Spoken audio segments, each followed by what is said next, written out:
I'd like to begin first also by saying that, hey, my name is Noel.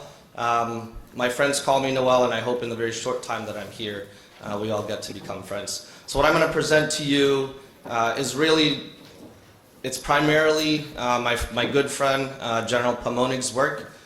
So if you've been able to, if you've had the privilege of hearing him or seeing him speak, you'll notice some of the slides, and then we collaborated to add a few things for nuance, at least with respect to the sub-T focus for this conference. The lens of which I'm about to present is really through the context of the Siege of Marawi, which is urban warfare at its peak with respect to contemporary conditions, if we will. There are a few videos in here. Thanks to the time, I will not show a YouTube video that is available to all of you, but if you are interested, by all means, please find me later on, and then I will gladly direct you. So, visuals in the Philippines will be the topic. To help describe the environment for those of you unfamiliar with Southeast Asia, the Philippines is located in Southeast Asia, south of Japan, east of Malaysia, Indonesia, Thailand, etc. We're going to be focused in the yellow portion. The Philippines is formed primarily of three different groups. That yellow group is known as Mindanao. The center group, which are primarily islands, are the Visayas, and then that northern mainland to the north is known as Luzon. Mindanao is where conflict, that's where the story really starts. So Marawi itself, why did it begin? This is a very short history so we can get to the pictures. The flow, as you can see on the map to the left, the flow of the terrorists or the foreign terrorist fighters would come from southern Asia, move into Indonesia, and then head east essentially through the porous borders, which are maritime in nature. Over on the east, on the right side of the slide, in the eastern part of Indonesia, you'll see a province known as Sabah. That's very important for the context of this foreign terrorist group because the majority of their origin comes from Sabah. And then they'll cross the waterways into southwestern Philippines, which is southwestern Philippines, which is the westernmost part of Mindanao. This is all part. I'm going to switch over here, sir, so you can record. Sorry, I'm more comfortable walking around. All right, so the stats up top, for those of you in the back that can't see, the takeaway here is that Marawi City is the only Islamic city in the entire country of the Philippines. So it's concentrated with that religion, with the familiarity, with the focus on identifying as a Muslim. Population is approximately 200K. That's really just for context, and then the size is just shy of 9,000 hectares. You'll notice the picture itself is post-conflict, meaning post-main battle area activities. If you are not familiar before, to me, when I first saw this in person on the ground, it reminded me of the books that I read about World War II and the decimation. It's very, very similar, and it still looks like that today. So why Marawi City? I mentioned that it was Muslim-dominated. The top right is very important also. The Maranaos are the local cultural group in terms of identification. They're very exclusive because the money, which we'll learn very shortly, comes from the Maute brothers and other members of that family that brought in a lot of influence and financial support from the Middle East.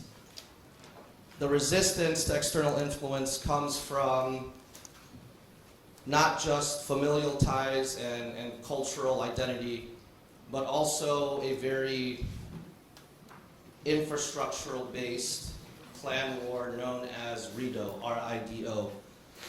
Imagine, if you will, an entire block where it was nothing but your family, extended family. So your parents, your cousins, your aunts, uncles, your grandparents, etc. And it is your clan, that's your family on one block. This is where the subterranean part comes in.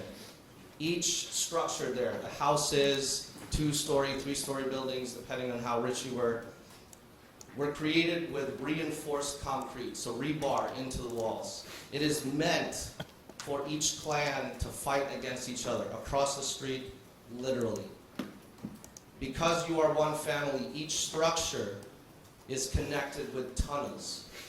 So if your cousin got into a fight and needed to seek revenge with somebody across the street, his structure could be reinforced underground from his aunt and uncle's house, which could be 4 or 5 structures down the road.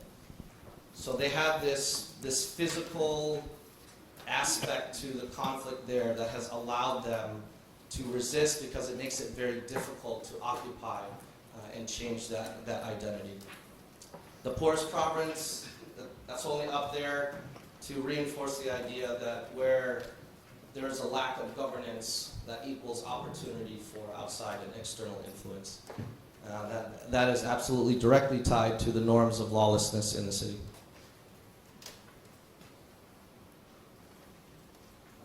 So these are the individuals that we deemed the high value targets when we were pursuing counter-terrorist efforts. So on the far left is Dr. Mahmoud bin Mohammed, and he was essentially the spiritual advisor, and he helped form essentially the backbone of what would be the adversary to the armed forces of the Philippines. To his right, you see Isnilan Hapilan, an individual that was the leader of the Abu Sayyaf group, who traces its origins in western part of Mindanao, which is the southwestern part of the Philippines, which is across the waterways from Sabah and Indonesia. He connects with the 4 individuals on the right, the Maute brothers, very educated, very intelligent, and we'll see a video shortly of their planning session.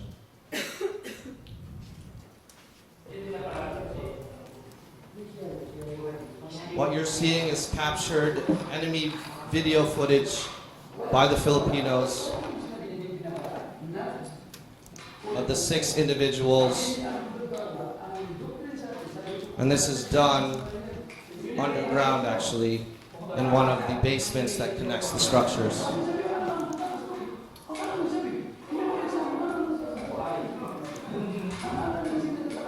This video was captured about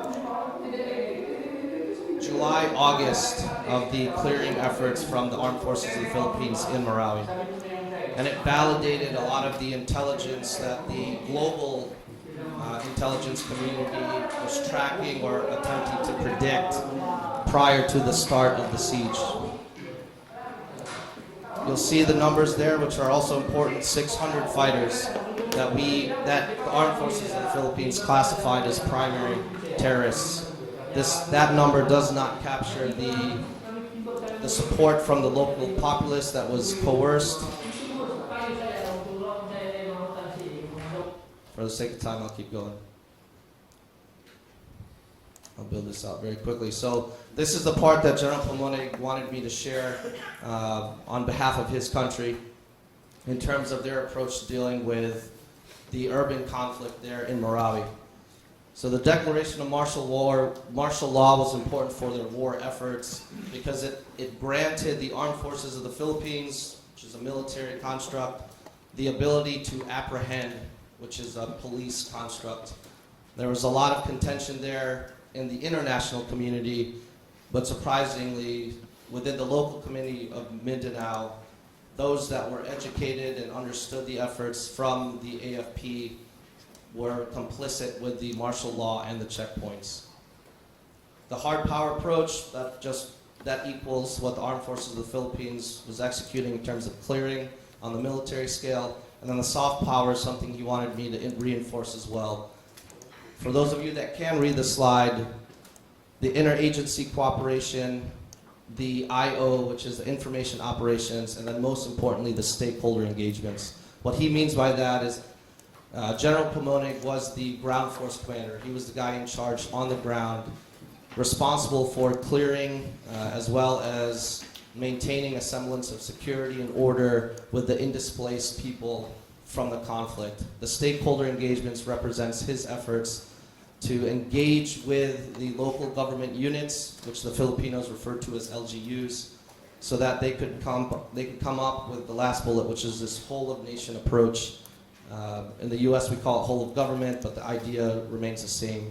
It's a cooperative and collaborative effort with one purpose in mind, and in this case it was to rid Marawi of the terrorists, the ISIS-inspired terrorists, and then begin the road to recovery and rebuilding Marawi itself.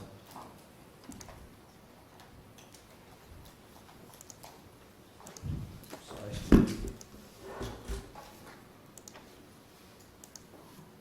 Some of their challenges. Armed Forces of the Philippines, experts when it comes to jungle fighting and rural warfare. Not so much at the urban scale. So what you see here was this effort to basically change their style. And through that, they learned a lot of lessons. And those lessons came from a lot of casualties, unfortunately. I'm going to keep going quickly. I'm actually just going to skip this so we can get to the good.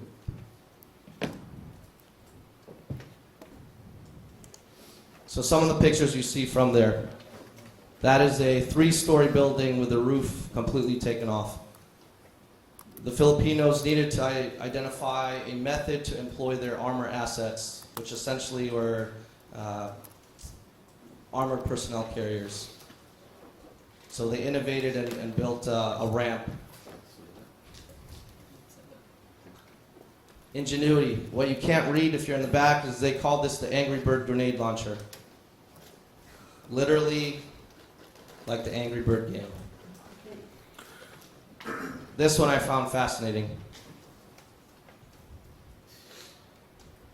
So in order to cross that 100 meters of death, they created a wall. The next picture though, if you can see, in my opinion that looks like a tunnel.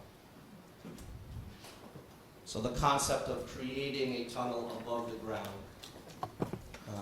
was important for them to maneuver forces.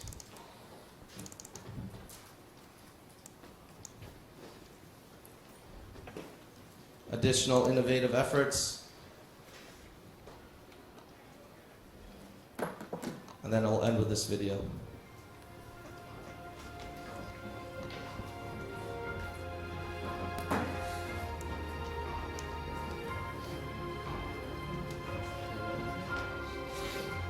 So what you're seeing is drone footage of hostages.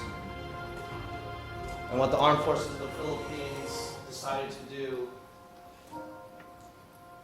was use a commercial off-the-shelf drone, anything that we can purchase, and attach a cell phone to it in daylight, flew it over to the hostages, and they communicated discreetly.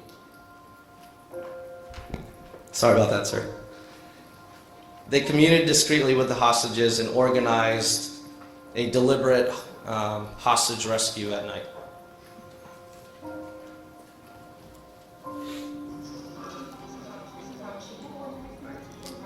Testimony from the hostages, and most importantly, information and intelligence. And this is where I'm going to close with, because my time is up. What they found the most lacking, I'll go to it, is that third bullet, limited information. So an urban environment already incorporates these physical obstacles when it comes to buildings.